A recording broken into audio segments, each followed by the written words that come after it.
Hello everyone, আমি পুনম। আমার একটি নতুন ব্লগে সবাইকে অনেক অনেক স্বাগতম। আজ আমি এসেছি ইসলামপুরে।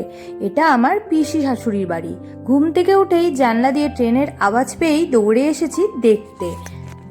আসলে আমাদের বাড়ির আশেপাশে এভাবে জানলা দিয়ে কখনো ট্রেন দেখতে পাওয়া যায় না, তাই একটু দেখতে বেশ মজাই লাগছিল। আর দেখো, সকাল সকাল ঘুম থেকে উঠেই দেখি পিসি রান্না করতে শুরু করে দিয়েছে। তারপরে বেরিয়েছিলাম পিসির মেয়ের শ্বশুর বাড়ি বেড়াতে। এখানে আসার পথে ফুচকার দোকান দেখে ফুচকা খেয়েছিলাম।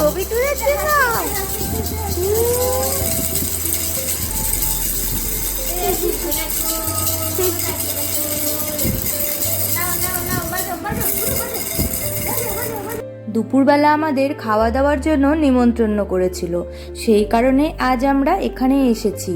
এসে দেখছি খাবারের মেনুতে অনেক কিছু করেছে, যেরকম ছিল পটল ভাজা, মসুর ডাল, মুরগির মাংস, ইলিশ মাছ আর মাছ।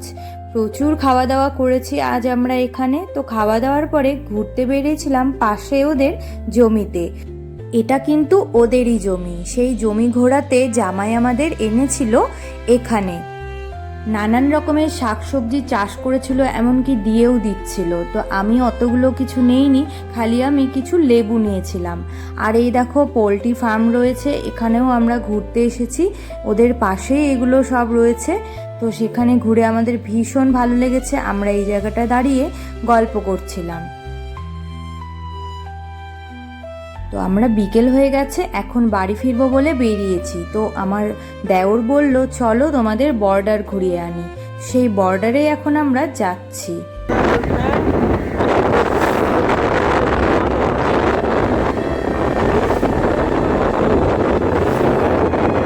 এই দেখো বর্ডারের এখানে আমরা ঘুরতে চলে এসেছি।